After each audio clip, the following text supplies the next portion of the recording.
What's going on, YouTube? It's your boy, Julien Stoutt, licensed personal trainer, licensed PE teacher, world record powerlifter, special education teacher, here to take the fear out of fitness. Guys, we are about to take off and class is in session. Just a little bigger. Cool, right there. That's perfect. All right, so what's going on with you guys? It is Wednesday, October 1st, 2025. The world is on fire for a multitude of reasons. Whether it be the orange Muppet twat waffle, all the way down to controversy with the Super Bowl. I'm going to talk about that one real quick. For those of y'all who don't know or who are living in a bubble, Apple has announced their Super Bowl halftime guest for this year's Super Bowl, and it is none other than the illustrious Bad Bunny. First and foremost, Bad Bunny is a world superstar. He's not even just a star for America. He is a star across the world for a multitude of reasons. But since this brand of music is pretty much popular everywhere, I don't see another person that is worthy of it that hasn't been on the Super Bowl halftime show yet. All right. So what I'm getting at is there's an uproar over the fact that he's not American, when hypocrisy is now keep creeping in. Because first of all, let's start with the fact that Bad Bunny is American. Bad Bunny is Puerto Rican. Like Fat Joe is Puerto Rican. Like Rita Moreno is Puerto Rican. Like Jennifer Lopez is Puerto Rican. All right? And all of them are born United States citizens, except for Rita Moreno. Correction. She's naturalized as a U.S. citizen because when she was born, Puerto Rico was not a part of the United States yet. Let's be fair on that, right?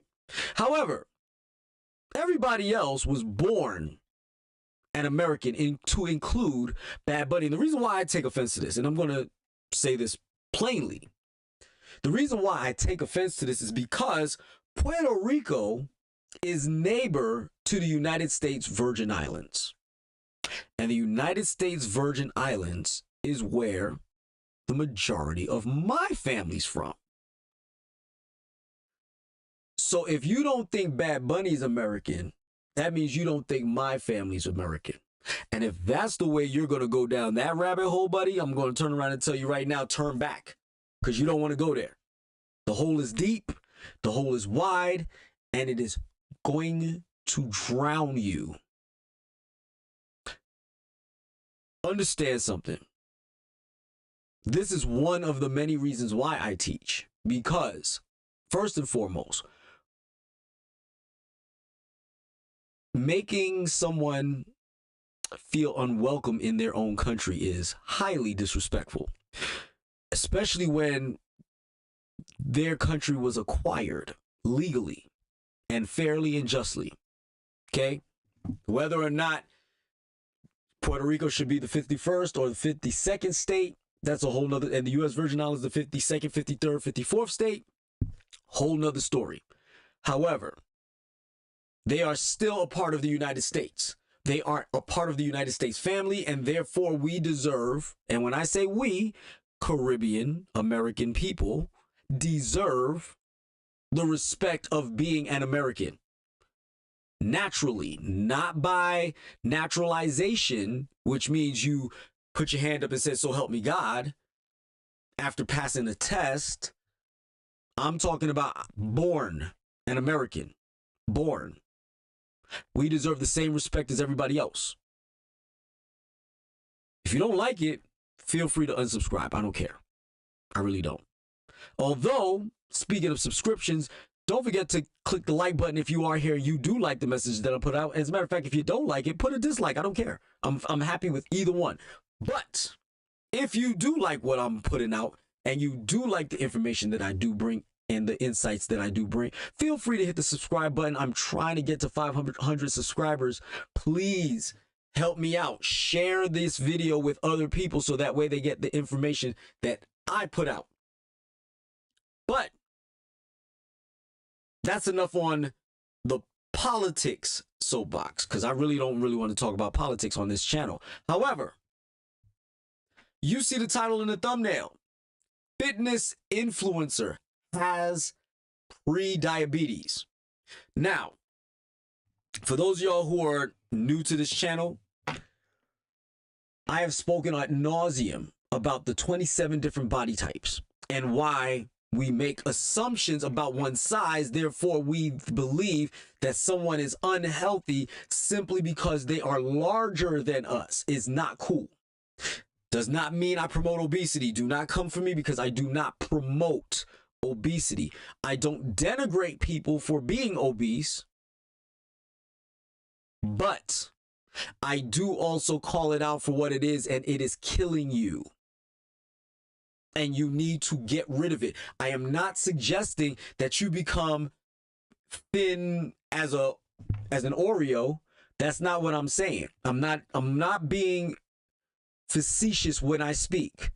I am not suggesting that everybody get to a certain specific size that is a quote unquote standard. That is not what I'm getting at. What I'm getting at is there is a unique standard for 27 different body types. And if you fall, well, you do fall. Because you fall into one of those 27 different body types, that is the universal standard for you, because you are built idealistically like one of the 27 different body types.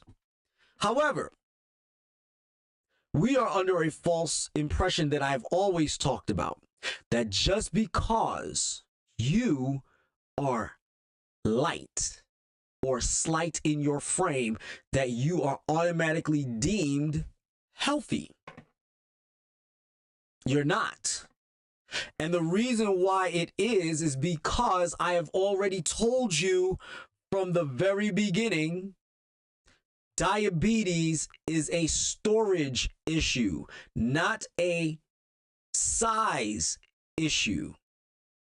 Although size is a byproduct of being a diabetic, sometimes it is also a misnomer, because I have people that I know, love, and like that have been diabetic for some time now, and they only weigh 130 to 100, 120 to 135 pounds, and they are a diabetic. How does that work? Well, since you asked so nicely, I'm going to explain it to you. But before I explain it to you, let me share my screen. This fitness influencer's name is Steph Well and Fitness. Feel free to check her out on your TikTok streams. But I want you guys to hear this, because this is important.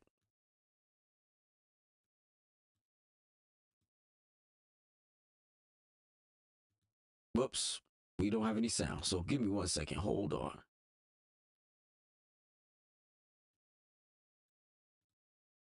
This is not a flex. I'm pretty thin. See this? I'm pre-diabetic. If you are over the age of 30, I need you to listen to me. It doesn't matter what your body shape looks like, because clearly I'm probably the ideal body shape for most Americans, right? Whatever that means. When you're 30 plus, if you do not have muscle mass, your body is going to have a hard time processing sugar.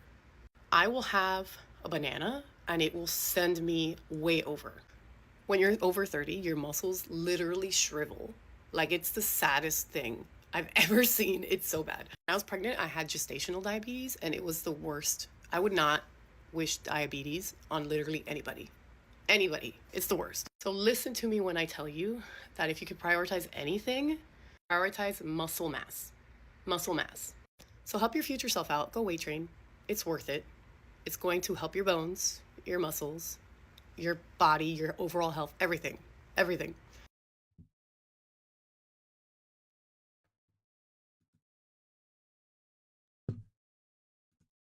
This is not a flex. Okay. So, first of all, she's fairly thin. She says, and I quote, "This is not a flex." She's not trying to demonstrate her physicality to make you feel bad. She's not trying to demonstrate her physicality to make you think that she thinks that she is idealistically the best out there, because her body type is sought after in the entertainment community. It is. In entertainment. She's slight. She's thin. She's not an unattractive woman. Right? So, it is immediately impressed upon most people that she is the ideal of health and fitness, and I am here to tell you she is not. She told you just now she is not, because she is in pre-diabetic stage. Let me give you some insight on why she's right. Number one, I'm 48 years old. I am not in pre-diabetes. I was warned I could be. Excuse me. I was warned that I could be at some point in time because my A1C was just over 6. Well, that's because I eat like a 12-year-old sometimes. All right? When I'm desperate and I haven't eaten anything all day, I will go and grab some candy. It's not a crime. I know my body can handle it because I have the muscle mass to back it up. Also, it is not necessarily muscle mass. She's part right. It is muscle mass in the sense of either you have muscle mass or you don't, right? And the less muscle mass you have, the less room for error you have to manipulate your diet. So in other words, her body fat percentage, although she is slight, is still significantly high because I'm just going to give her a weight. I'm not saying that's how much she weighs, but I am literally just going to give her a weight. And when I give her this weight, I'm going to show you what I'm talking about. Okay? So as soon as I pull this up, give me a second.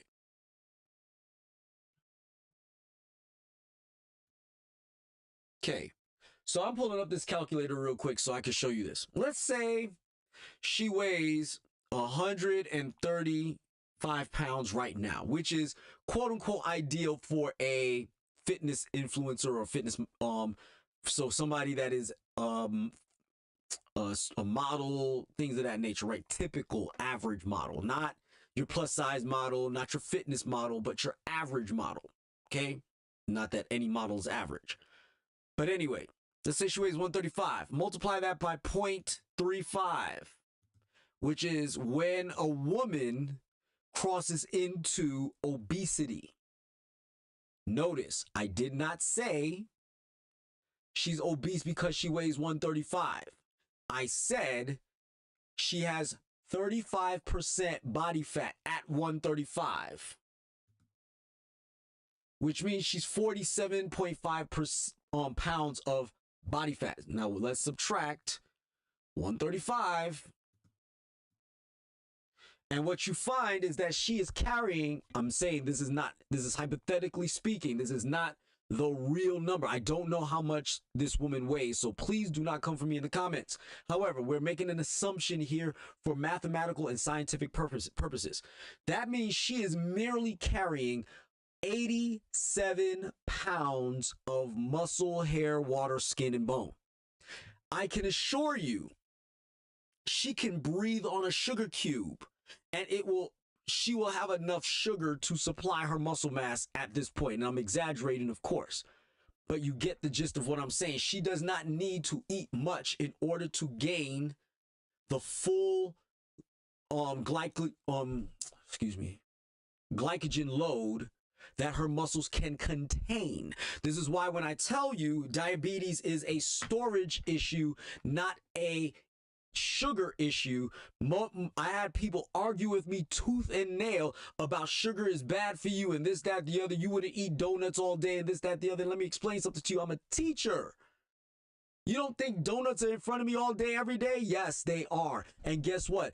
As a matter of fact, today was one of those days that they gave out donuts, and guess what? I did not eat any. Haha. Thought I was going to say I ate some, but I didn't. But on most occasions, I do. As a matter of fact, last week, Friday, I grabbed 2 donuts out of the pile. And I walked off with them, and I ate both of them before I could even get up the steps. Am I sitting here telling you that that consists of my entire diet? No, absolutely not. I eat fruits, I eat vegetables, I eat lean cuts of meat. But I also drink coffee because I'm a teacher and I need to be alert and awake and conscious. And if I don't, it's going to be a bad day. But I am also aware of my nutrition. I'm also aware that I drink 3 liters of water every single day now, because I already told you that my doctor had, shout out to Dr. Reader, but my doctor turned around and warned me that my kidneys might be struggling because of my lack of drinking water. Now, I don't drink a lot of water because I'm not a huge fan of water. Not meaning from a professional opinion standpoint, my palate, I don't like water. There's no flavor, it's bleh. I'm not saying it's gross, but it's bleh. Right? So I prefer flavor when I drink stuff. It's a bad habit since I was a kid, but I also am aware of what I'm doing, and when I need to drink water, I drink water. And especially with the high level of activity that I'm under now, I definitely need water, and I perform better for it. And I am going to continue because I perform better for it.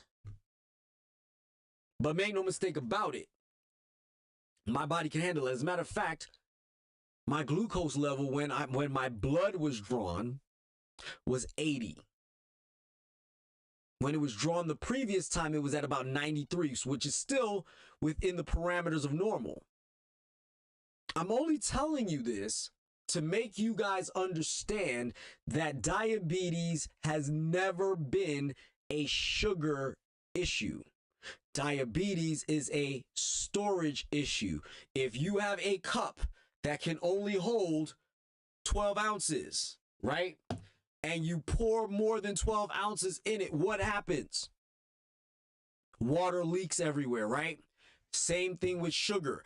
If your liver contains 20% of your sugar storages, your brain contains another 5% of your sugar storages, the rest is in your muscle. As a matter of fact, I don't even think the liver holds even 20% of your sugar storages.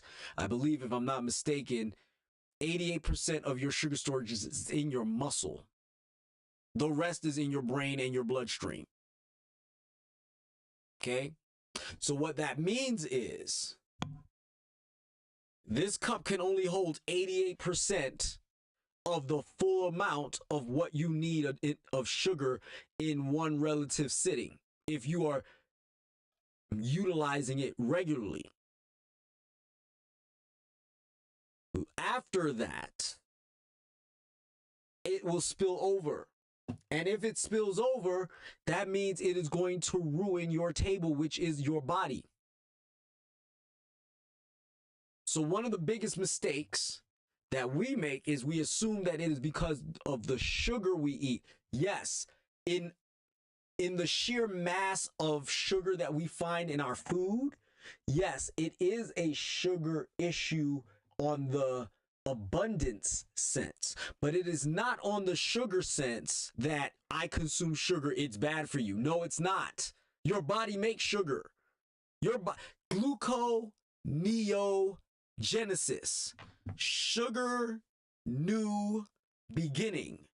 It is the process of taking protein from your body, your organs, your muscle tissue, and converting it into sugar if you lack the nutritional value of carbohydrates in your system for long periods of time. Or what we like to call the process of emaciation.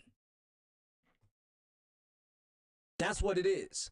The process of emaciation is also known as gluconeogenesis. We take muscle, turn it into sugar, utilize it so that way you can exist for that much longer. But if you do not consume sugar at some point in time, or if you do not consume an abundance of either fat or protein in the time frame that you are in existence, you are going to suffer mightily for your health.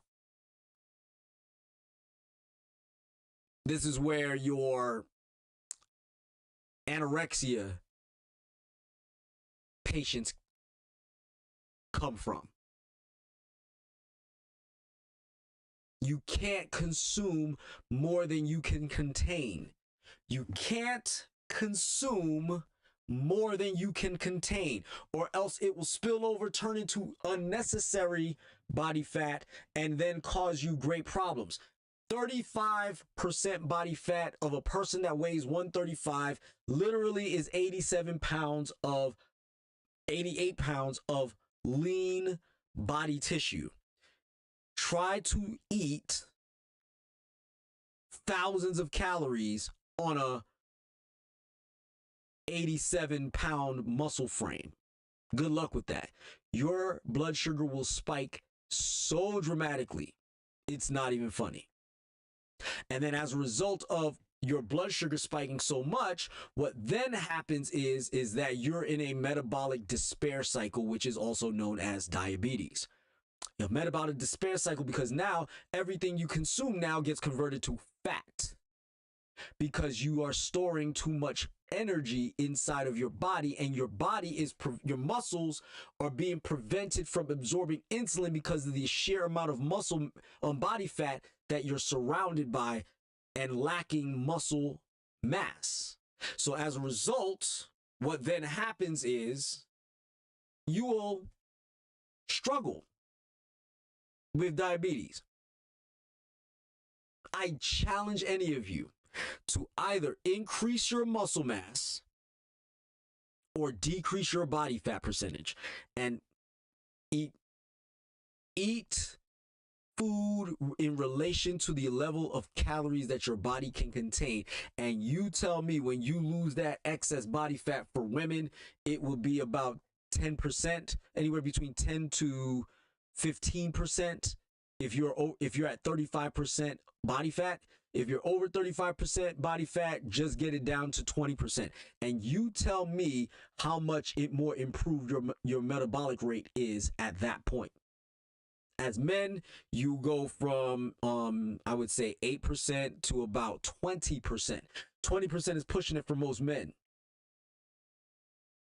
Unless you are of an advanced age where you're going to creep closer to 20 than you will not. But even so, age is not an excuse. She actually warned you and said, if you're over 30, I would warn you and say, at any age, don't be over. Maintain muscle mass. Okay? She needs you. It doesn't matter what your body shape looks like. Funny, I said this already. Your shape does not dictate your health. Now, obviously, you've heard me go off on about Lizzo on and on ad nauseum about how she's fit but not healthy. Now she's healthier. Okay? I've already said she's always going to be a larger woman, healthily larger. She doesn't need to be obese to be large. Okay? But what I'm getting at ultimately is I've always said this. It doesn't matter what your shape looks like. What matters is what your body fat percentage is. As long as you know what your body fat percentage is, you will be in the clear. I promise. I've studied this ad nauseum in hopes to save my wife. So trust me when I tell you, I am not giving you this information on a light note. This is very serious to me. My grandmother passed away of diabetes. I have other relatives that have diabetes. I've had other relatives that have passed away due to diabetes. It means something to me. I'm very, very passionate about this subject matter. So when I did my research, did my homework, did my study, understanding of the human body and how it works and why it works the way it works, I have come to the final conclusion that it is a storage issue. It only becomes catastrophic when when there is no other way for the body to exist. Think of it as a hoarder's house. Think of it like you're at a hoarder's home and there's literally a small path for you to walk. There's nowhere for you to sit. You can't use the bathroom. You can't take a shower. You can't take a bath. You can't do anything in that house because it is full of stuff that you can't get rid of.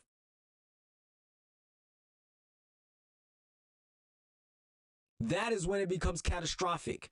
But if you can put some things in some shelves, in a couple of totes, box them and put them in the shed somewhere, then you're pretty much okay.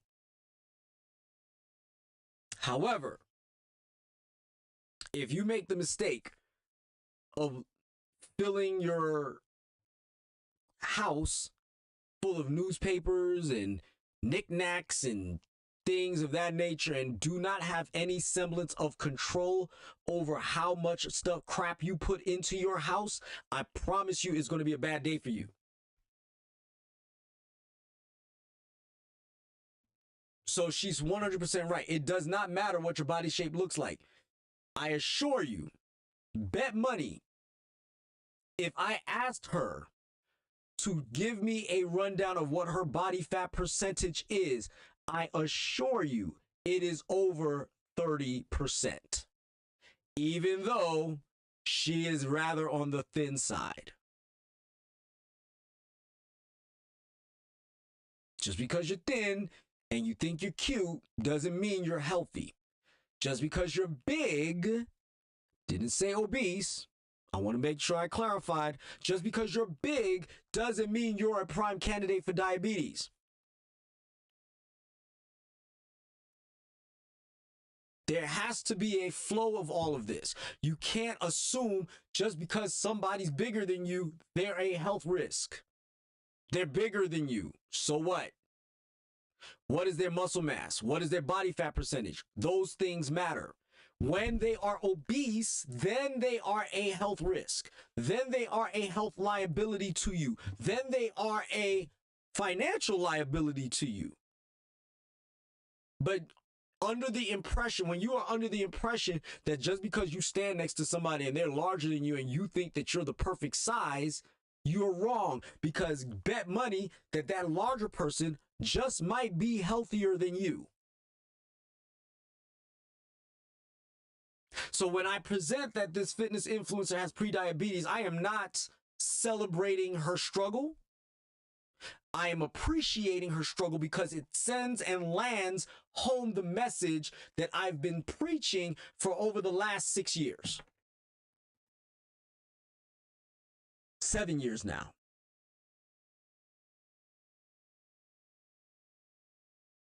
This is highly important that you guys really cement this home. And as a result, what I'm also going to do is, again, show you the variables of Cain: consumption, appetite, nutrition, and expenditure.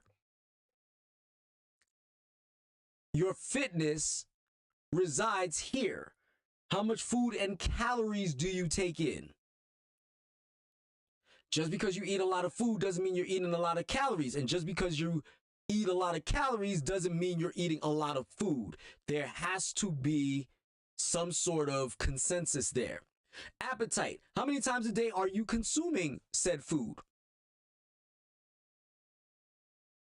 This is my second time eating for the day.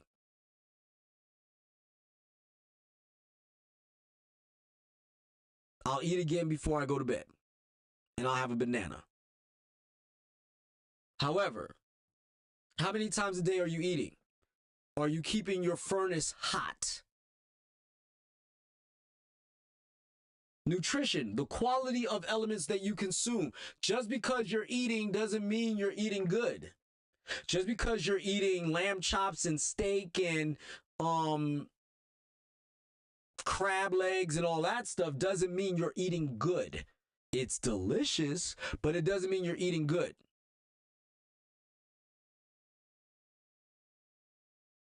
Where are your micronutrients? Where are your macros at? Where's your water at? These are the things that will decide whether or not your nutrition is on fire. And then last but not least, expenditure. Are you even exercising? Are you even trying to exercise? Do you get your lazy behind up and do some stuff? I can assure you, if I check my watch right now for activity, it's going to say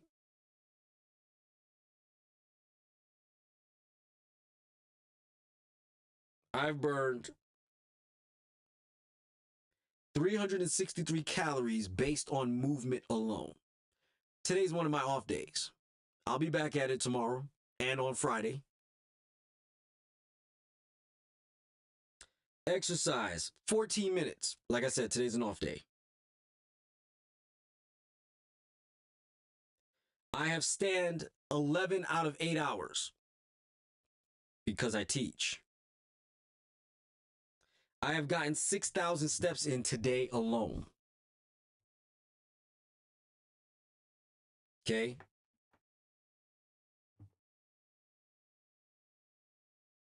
So, I'm giving you this information so you understand that exercise is important. That you understand that if you do not exist in the variables of Cain, you're going to find yourself in a world of hurt. You yourself will be pre-diabetic, if not diabetic fully. And even then, it is still reversible if you take action. You do not necessarily need GLP-1 medication to do it. You don't necessarily need to take steroids to do it. You don't necessarily need to, be on pre-workout day in and day out. Although I like my pre-workout as coffee, I think pre-workout is kind of dangerous on the sheer levels amount of caffeine that people consume on a daily basis. But on the flip side, it is highly important that you guys understand the message. And the message is simple.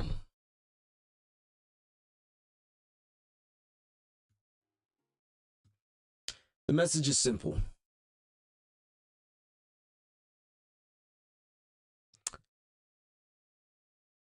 Educate yourself on what your body does. Your doctor cannot tell you your body fat percentage unless they have the apparatuses to show you what it is.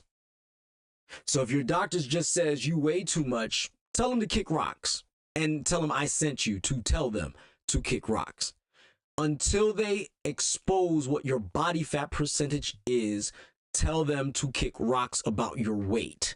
Your weight does not matter as long as your body fat percentage is at a respectable level, which is anywhere between 8 to 15% body fat if you're a male, and anywhere from 17 to 25% if you're a woman. If you're creeping near 30, you must be at an advanced age in order for you to justify it. If you are not at an advanced age, you cannot justify creeping anywhere near 30%. You're out of place. Does that mean you're going to look like every other girl out there? You're not.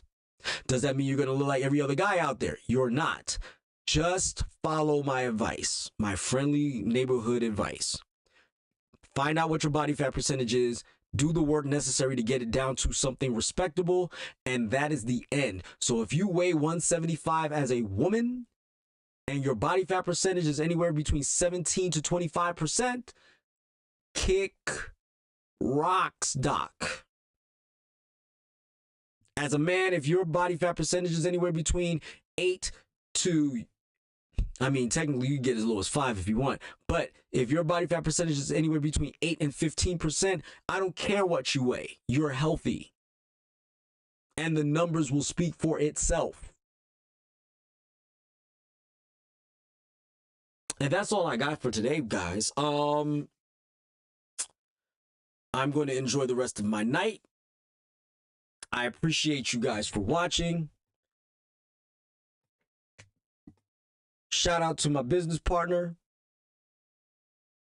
Keep your head up.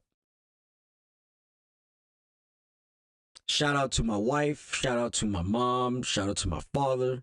Shout out to my brother and sister. Shout out to the numerous cousins I have out there. Shout out to my son and my daughter and my grandkids. Shout out to everybody. Thank you for watching me for as long as you have. I am forever grateful for your patronage. Hopefully we'll be doing more in the future. I got some things in the works. I can't wait for them to get started. And when they do, you'll be the first to know. All right? So, without further ado, don't forget to like, subscribe, share. Follow me on Facebook, Instagram, and on YouTube. Have a nice day. Be the best you. Class is Stoutt.